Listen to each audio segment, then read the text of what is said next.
नमस्कार, मैं हूं आलोक त्रिपाठी और आज हम चर्चा करेंगे उत्तर प्रदेश के बजट पर। हमारे साथ मौजूद हैं प्रोफेसर ए तिवारी और डॉक्टर मनीष हिंदवी। सर, आप इस बजट की 5 खास बातें बताइए जो दर्शकों को जाननी जरूरी है, जो आपको लगता है ये बहुत महत्वपूर्ण बातें हैं। देखिए आलोक जी, शुरुआत यहाँ से करते हैं कि किसी भी बजट के कह देंगे निष्पादन का बड़ा मानक होता है कि बजट राजकोषीय अनुशासन की पटरी पर है या नहीं है। तो मेरा मानना है कि पिछले कई सालों से जो इस बजट में यूपी के एक स्थिति रही राजस्व बचत की, जिसको रेवेन्यू सरप्लस कहते हैं, राजस्व खाते पर प्राप्तियां अधिक और राजस्व खाते खर्च कम, वो बचत की स्थिति बनी हुई है इस बजट में। दूसरा मानक होता है राजकोषीय घाटा, जो कि दिखाता है किसी साल विशेष में सरकार की सकल उधारी को उस साल विशेष में।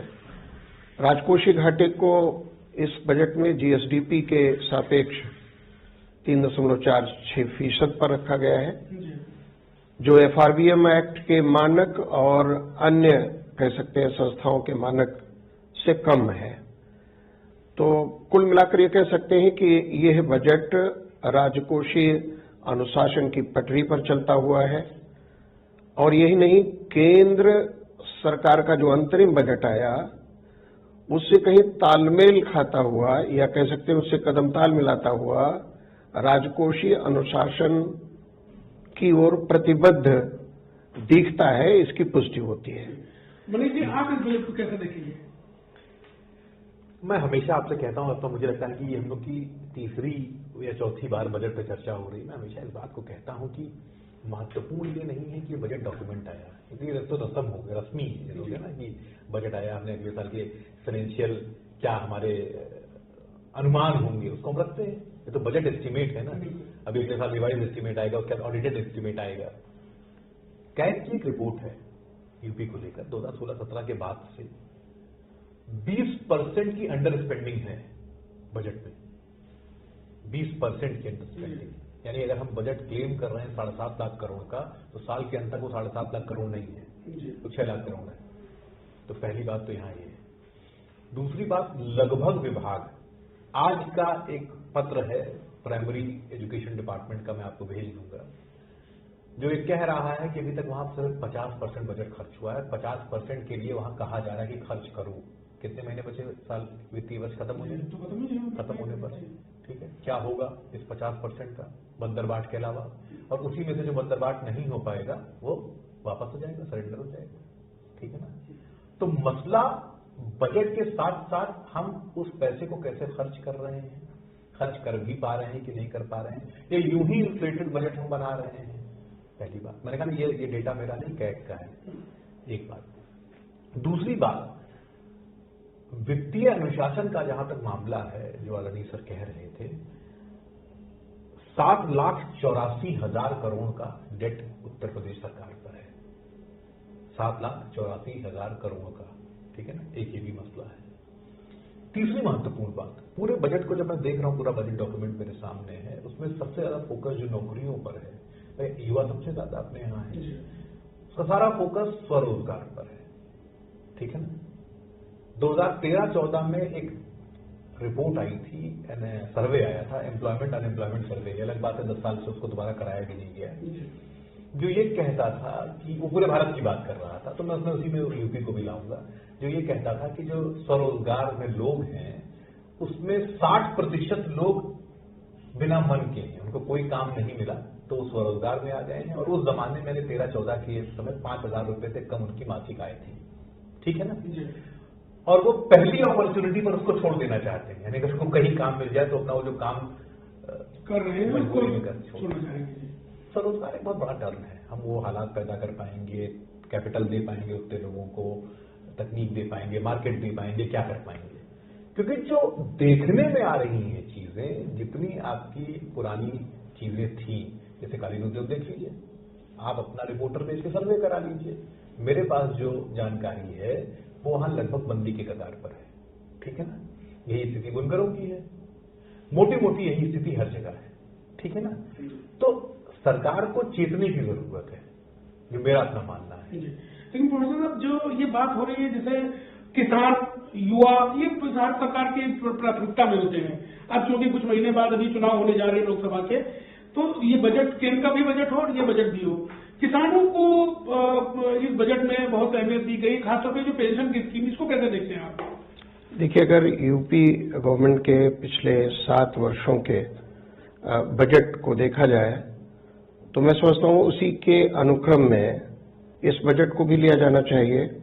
जो मुख्य लक्षित समूह रहे हैं, जैसा आपने कहा, किसान है, खेती है, डेयरी उद्योग है, पशुपालन है, विशेष रूप में दुग्ध उत्पादन की बात है, तो जो खास फोकस है कि खेती और गैर खेती की क्रियाएं जो गांव की हैं उनको जोड़ा जाए। जैसे अभी हाल ही में एक अनुमान आया है कि गांव में श्रम में महिलाओं की भागीदारी बढ़ रही है, तो यूपी में भी बढ़ रही है। तो इसका परिणाम क्या है कि इससे एक तो ये कि जो महिला सशक्तिकरण गांव के स्तर पर होना है नारियों का, वो बढ़ रहा है। मैं समझता हूं कि उसी को दृष्टिगत रखते हुए किसान एक बड़ा लाभार्थी वर्ग है, बेनिफिशियरी है बजट का। जैसे अगर विकास होता है, केवल इंफ्रास्ट्रक्चर का विकास ही नहीं, आर्थिक इंफ्रास्ट्रक्चर, रोड है, ब्रिजेस हैं, फ्लाईओवर्स हैं, एयरपोर्ट्स हैं, एक्सप्रेसवेज हैं, इनका जब विकास होता है तो स्वाभाविक रूप में लोगों को काम मिलता है। क्योंकि अध्ययन ये बताते हैं कि ये वो क्षेत्र है जिसको इंफ्रास्ट्रक्चर कहते हैं, जिसमें इलास्टिसिटी लेबर की सबसे ज्यादा होती है, एम्प्लॉयमेंट इलास्टिसिटी सबसे ज्यादा होती है। तो सरकार की कोशिश, जैसे 3,000 रुपए प्रति माह जो 60 वर्ष पार कर चुके हैं, वो महिला हैं या पुरुष हैं किसान, उनको एक मान देते हुए कह सकते हैं उनको पेंशन दी जाएगी। तो स्वाभाविक रूप में ये बहुत बड़ा अमाउंट है, तो इसके फलितार्थ भी बहुत बड़े होते हैं। क्योंकि हम सभी जानते हैं कि जो गरीब हैं, खासतौर पे गांव में गरीबी ज्यादा है, किसानों के स्तर पर भी ये सीमांत कृषक हैं, लघु कृषक हैं, तो वहां पर भी गरीबी का संघात ज्यादा होता है, उनकी कठिनाइयां हैं, उनके खर्चे अपने हैं। तो कम से कम ये जो एक धनराशि बजट में निर्धारित की गई है, एक नई स्कीम कह सकते हैं लाई गई है, ये बड़ी महत्वाकांक्षी भी है और एक गेम चेंजर भी ये साबित हो सकती है। दूसरी महत्वपूर्ण बात है कि युवा, जो ये कोई भारत में नहीं पूरे विश्व में अगर अध्ययन किया जाए तो ये पता चलता है कि 90 के दशक के बाद, विशेष रूप में 91 में जब नई आर्थिक नीति लाई गई थी, तो फोकस ये था कि सबको सरकारी नौकरी नहीं दी जा सकती, कैपेसिटी बिल्डिंग के माध्यम से, जैसे कौशल विकास है, एंटरप्रेन्योरशिप है, उद्यमिता है, इसके साथ ही साथ इंटर्नशिप है, उद्योग और शिक्षालयों को, उद्योग और विश्वविद्यालयों को कैसे जोड़ा जाए, इस बजट में फोकस है इस बात पर कि ऐसी शिक्षा दी जाए जो ओडीओपी सेक्टर की आवश्यकता के अनुरूप हो। ओडीओपी सेक्टर ऐसा है जहां पर अधिकांश कह सकते हैं श्रम शक्ति को काम मिल रहा है। प्रयास ये है, कोई कह सकते हैं अचानक पूर्ण रूप में कोई सफलता नहीं मिल सकती, लेकिन प्रयास ये है कि स्वरोजगार के लिए आवश्यकता होती है कैपेसिटी बिल्डिंग की, शिक्षा, स्वास्थ्य, चिकित्सा, पेयजल, वो पूरा जिसको सोशल सेक्टर हम कहते हैं, सामाजिक क्षेत्र कहते हैं, उस पर प्राथमिकता है। और हम सभी जानते हैं कि लगभग 48 स्कीमें ऐसी होंगी जो केंद्र प्रायोजित स्कीमें हैं, जिनके लिए धन केंद्र से आता है, राज्य सरकार भी उस पर धन लगाती है, और जब ये मूलतः कैपेसिटी बिल्डिंग का ही काम करते हैं और उसके परिणाम भी हमारे सामने हैं, कह सकते हैं। हम जानना चाहेंगे, जैसे आप जानते हैं कि प्रधानमंत्री जो किसान सम्मान निधि है, उसको एक गेम चेंजर की तरह देखा गया कि उसमें बड़ा फायदा भाजपा को दिया। अभी जो ये 60 साल से अधिक किसानों को, महिलाओं पुरुषों दोनों को 3,000 रुपए महीने धनराशि देने की बात कही जा रही, जो योजना नई लॉन्च की है, ये कितनी बड़ी गेम चेंजर होगी और इससे बजट में जो मतलब अर्थव्यवस्था पर क्या प्रभाव पड़ेगा? देखिए, ऐसा है कि जब हम आप बैठेंगे, गंभीर चर्चा करेंगे, तो इलेक्टोरल पॉलिटिक्स की चर्चा इसलिए नहीं करेंगे क्योंकि शॉर्ट लिव मेमोरी है यहाँ पर। यूपी में सरकार का आंकड़ा कहता है कि जो एवरेज हाउस होल्ड इनकम है किसानों की, वो कुल 6,668 रुपया प्रति महीना है। पूरे घर की, गृह की, जिसमें 5 लोग का घर आप मानेंगे तो 6,668 रुपया। नेशनल एवरेज 8,931 से भी 35% कम है। एक्चुअली होता क्या है कि जब भी इलेक्शन आते हैं कहीं भी, अभी जहां 5 स्टेट्स के चुनाव आ रहे थे, अक्टूबर में रिलीज हुआ था, नहीं हुआ कब हुआ, नवंबर में वोटिंग जब हो रही थी, 2-2 हजार रुपया खाते में आया। ठीक है ना। तो यहाँ पर किस हिसाब से इलेक्शन के डायनेमिक्स चलते हैं मैं आपको ना बताऊं तो बेहतर है, आप उसे बहुत बेहतर समझते हैं। एंड मौके पर पैसा है, उस 6,000 साल में क्या हो रहा है आप समझ सकते हैं। लेकिन चूंकि मौके पे पैसा आता है ना, डिले करके पैसा दिया गया इलेक्शन के पहले, अब फिर इलेक्शन के पहले किस्त अगली आएगी, 16वीं किस्त इलेक्शन के ठीक पहले आएगी। एक बात। दूसरी बात, देखिए ये स्कीम, हम अगर स्कीम की इंटेंशन की बात करें तो स्कीम बहुत अच्छी है कि भाई ठीक है, 60 साल से ऊपर के जो किसान होंगे उनको 3,000 रुपये महीना दिया जाएगा। मैं अपने पूरे बजट यहां से लेके केंद्र, हम टोकनिज्म से परेशान हैं, जो टोकन के रूप में लघु सीमांत कृषक, उत्तर प्रदेश के 2.5 करोड़ किसानों में 92% लघु और सीमांत कृषक है, आंकड़ा कहता है, यानी मोटा मोटा 2.3 करोड़। ठीक है ना। पैसा कितना दिया, 3,000 करोड़। महिला पुरुष अब यहां पर स्पेसिफाई नहीं किया है। इस पूरे बजट में एक समस्या और है, लिख दिया एक लाइन में, मुख्यमंत्री खेत सुरक्षा योजना 50 करोड़, 2 लाइन में। क्या है मुख्यमंत्री खेत सुरक्षा योजना, क्या करेगी, 50 करोड़ रुपया क्या होगा, नहीं हो पाएगा, विस्तार से जानकारी नहीं है। ठीक है ना। तो ये इस पूरे बजट में अगर आप देखेंगे ध्यान से, पिछले साल, इस साल 24,000 करोड़ की नई योजनाएं चलेंगी, पिछले साल 32,000 करोड़ की नई योजनाएं थी। उन योजनाओं का क्या हुआ जो 32,000 करोड़ की चल रही थी, उनको आप कहां ले गए। पिछले बजट, पिछली बार जब हम लोग यहाँ पर बैठे थे तो आदरणीय साहब ने एक बड़ी अच्छी बात कही थी कि ये उत्सव धर्मी देश है, खुश हो जाता है नई चीजों को लेकर। ठीक है ना। तो नई नई चीजें आ रही, पुरानी का क्या हो रहा है। तो इन सब मसलों पर भी बात होनी चाहिए। लेकिन अभी तो सर उत्सव का ही माहौल है, राम मंदिर का प्रसंग आया ही है, तो सरकार ने इस बजट में अयोध्या को 100 करोड़ दिए हैं। इसके अलावा और धार्मिक स्थलों के लिए भी बहुत बजट में घोषणाएं हैं, सड़कों के लिए, खासतौर धर्म क्षेत्र की सड़कों के लिए अलग से घोषणा है। तो इसको कैसे आप देखते हैं। देखिए, एक अर्थशास्त्र का ही क्षेत्र है, अस्मिता का अर्थशास्त्र, और इस पर नोबेल प्राइज तक गया है दुनिया में इस फील्ड में काम करने के लिए। बीते 10 सालों में अगर विकास के पैटर्न को देखा जाए हिंदुस्तान के, तो हम पाएंगे केवल आर्थिक विकास की बात नहीं है, केवल आर्थिक इकोनॉमिक ग्रोथ जिसको कहते हैं, केवल आय में वृद्धि हो, इंफ्रास्ट्रक्चर का डेवलपमेंट हो, लेकिन इंफ्रास्ट्रक्चर की दिशा क्या हो। जैसे सांस्कृतिक विकास पर जोर है, आध्यात्मिक पर्यटन पर जोर है, तो उस आध्यात्मिक पर्यटन से भी आय सृजन होगा, लोगों की तरक्की होगी। जैसे उदाहरण के तौर पे अयोध्या को ही ले लें। अयोध्या में जो पूंजी निवेश हो रहा है, जो इंफ्रास्ट्रक्चर में निवेश हो रहा है, उसमें सरकार भी खर्च कर रही है, सरकार भी निवेश कर रही है और निजी क्षेत्र भी निवेश कर रहा है। अभी ग्राउंड ब्रेकिंग सेरेमनी होने जा रही है, उसमें अयोध्या में पूंजी निवेश पर खासतौर पर बल होगा, क्योंकि निवेश हो इसके लिए 2 चीजें हम लोग अर्थशास्त्र में परंपरागत रूप में जरूरी मानते हैं। एक तो ब्याज की दर और दूसरे लाभ की प्रत्याशा। पूंजी निवेश वहीं ज्यादा होता है जहां लाभ की प्रत्याशा ज्यादा होती है। जैसे नोएडा में पूंजी निवेश होता रहा, छितराव निवेश का, यूपी का, या खर्च का भी कह सकते हैं, सरकारी बजट के खर्च का मुख्यतया जो विकसित क्षेत्र होते थे वहीं होता था। लेकिन जो निवेश का एक ढांचा बदला है, उसका पैटर्न, प्रतिरूप बदल रहा है, वो अब उन क्षेत्रों में जा रहा है जहां विकास की गति पहले कम थी।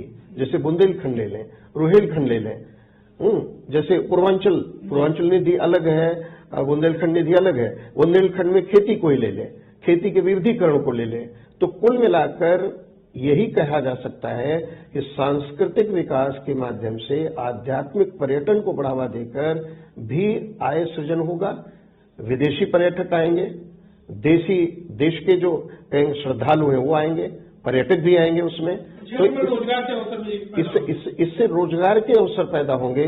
स्थानीय तौर पर ही अगर लिया जाए, अभी अध्ययन ऐसा कोई बहुत बृहत नहीं हुआ है, लेकिन अगर अब तो अध्ययन होगा कि जो जैसे अगर, लेकिन राष्ट्रीय स्तर का अध्ययन है कि मोदी सरकार के आने के बाद खास तौर पर जो मंदिर अर्थव्यवस्था का योगदान जीडीपी में लगभग 2.5% हुआ करता था, वो 5% पर पहुंच गया है। इसका मतलब ये हुआ कि सांस्कृतिक विकास या आध्यात्मिक विकास को फोकस में रखते हुए भी जो अवस्थापना सुविधाएं या अन्य ऐसी व्यावसायिक क्रियाएं बढ़ती हैं, उनसे आय सृजन तो होता ही है, लेकिन आय के बढ़ोतरी का एक कह सकते हैं समतामूलक वितरण भी होता है। मनीष जी, अभी ये बजट में शिक्षा और चिकित्सा क्षेत्र में चर्चा बाकी है और 3 नए विश्वविद्यालय की घोषणा हुई है। क्या आपको लगता है कि जो बजट दिया गया है चिकित्सा और शिक्षा के क्षेत्र में वो पर्याप्त है या और होना चाहिए? देखिए, विश्वविद्यालयों का जहां तक मैं जानता हूं कि वो किसी विश्वविद्यालय से उनका फंड ले लिया जा रहा है। जैसे अलीगढ़ में जो खुला तो आगरा से कहा गया 100 करोड़ रुपए दीजिए इनको, विश्वविद्यालय से कहा गया। 70 के करीब पिछले बजट में शायद गवर्नमेंट कॉलेज खोले गए, वो कुछ विश्वविद्यालयों से अटैच कर रही है। सरकार अपना कुछ नहीं दे रही है, वो उनसे अटैच कर दिया गया कि आप इनकी देखरेख करिए, ठीक है ना। सवाल बहुत गंभीर है। जैसे अभी एनईपी आई, ठीक है ना, तो जो जिस कौशल विकास की बात हो रही है और इंडस्ट्री को एजुकेशन सिस्टम से जोड़ने की बात हो रही है, जैसे मान लीजिए कि किसी कॉलेज में या किसी विश्वविद्यालय में तब भी थोड़ा बहुत फंड कॉलेजेस से ज्यादा है। कहा गया साहब आप प्रोफेशनल कोर्सेज चलाइए, वोकेशनल कोर्सेज चलाइए, को करिकुलर चलाइए। इंफ्रास्ट्रक्चर तो आपने दिया नहीं पिछले कई सालों में, मतलब एक से ही कई सरकारों की बात कर रहा हूं, ठीक है। कब आपने इंफ्रास्ट्रक्चर तो दिया नहीं, लोग तो वही है ना। अचानक से कहां से चलेंगे कोर्सेज?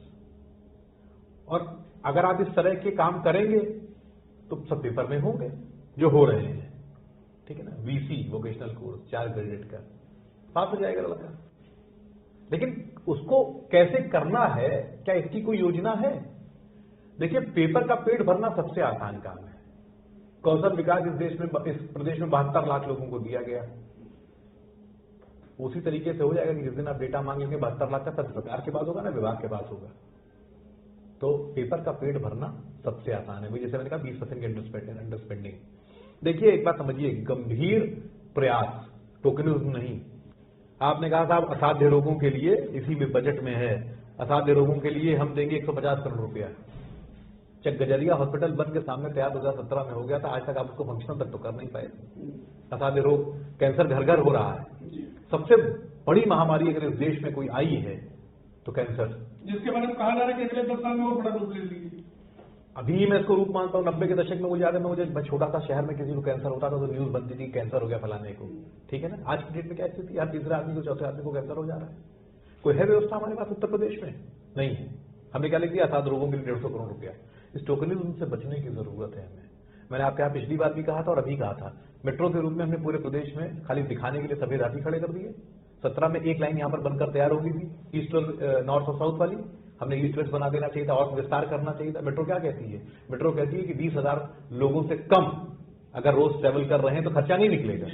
आपने 3 किलोमीटर की लाइन कानपुर में, 3 किलोमीटर आगरा में, 3 किलोमीटर गोरखपुर में खड़ी कर दी, एक का भी पैसा नहीं निकलेगा। तो एक तो हजारों करोड़ लगाया आपने उनको बनाने में, और फिर आप उनको चलाने को जिंदा रखने के लिए पैसे खर्च करेंगे। सफेद हाथी खड़े किए आपने ना, उसके बजाय आपको एक जगह मेट्रो पूरी कर लेनी चाहिए थी, आपने नहीं किया।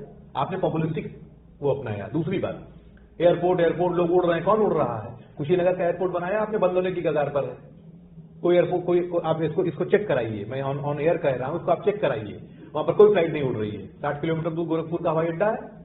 उस इलाके में क्या इतने लोग सक्षम हैं जो हवाई जहाज से उड़ेंगे? और दिन भर में 5 लोग उड़ेंगे तो हवाई अड्डा चल पाएगा? आप पता करिए इस चीज को। वहां 2-3 जो फ्लाइटें चल रही थी वो भी बंद है। साल भर में एक बार कुछ फेस्टिवल होगा और लोग आएंगे, उस समय इस्तेमाल करेंगे, उससे हवाई अड्डे चलेंगे। मैं सिर्फ ये बार बार इस बात को कह रहा हूं कि इस तरह की नीतियों से बचने की जरूरत है। पैसा बर्बाद किसका हो रहा है? टैक्स का ही तो पैसा बर्बाद हो रहा है। लेकिन इंफ्रास्ट्रक्चर के क्षेत्र में जो काम हुआ है, पिछले कुछ वर्षों में काम दिखाई देता है, और इस बजट में जो प्रावधान हुए हैं उससे लगता है कि कुछ और भी इस पर गाड़ी आगे बढ़ेगी। देखिए आलोक जी, जहां तक विकास के अर्थशास्त्र की बात है, तो आधुनिक ये मानक केवल यूपी के लिए नहीं है, भारत के लिए नहीं है, पूरे विश्व के जो कहते हैं इंफ्रास्ट्रक्चर का अर्थशास्त्र है उसके लिए है। जैसे मनीष जी कह रहे हैं कि इंफ्रास्ट्रक्चर में हवाई एयरपोर्ट की बात है। एयरपोर्ट एक महत्वपूर्ण कंपोनेंट बन गया है, क्योंकि हम एक ग्लोबल जो कह सकते हैं पर्सपेक्टिव में अगर चीजों को देखें, सस्टेनेबल बनाने के लिए जो बात आ रही कि सरकार के पास क्या इतने संसाधन हैं कि वो अकूत रूप में पैसा लगा सकती है इंफ्रास्ट्रक्चर में या अन्य में।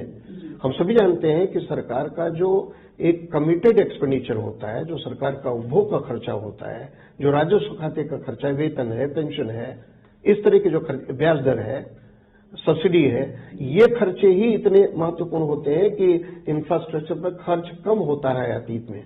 लेकिन जो पैटर्न में बदलाव आया है, जिसको मैं बार बार कह रहा हूं, इंफ्रास्ट्रक्चर लेड ग्रोथ, क्योंकि जब सड़क बनती है तो सड़क पर काम मिलता है लोगों को, उस सड़क में सीमेंट का भी उपयोग होता है, अन्य पदार्थों का उपयोग होता है, जो मटेरियल होता है, तो कुल मिलाकर लोगों को रोजगार मिलता है। मैंने पहले भी कहा कि ये वो क्षेत्र है, मैं नहीं कह रहा हूं ना, ये तो अध्ययन बताते हैं कि एम्प्लॉयमेंट इलास्टिसिटी, रोजगार की जो लोच होती है, यानी आय वृद्धि तो होगी, लेकिन आय वृद्धि के सापेक्ष रोजगार अधिक बढ़ता है उसमें।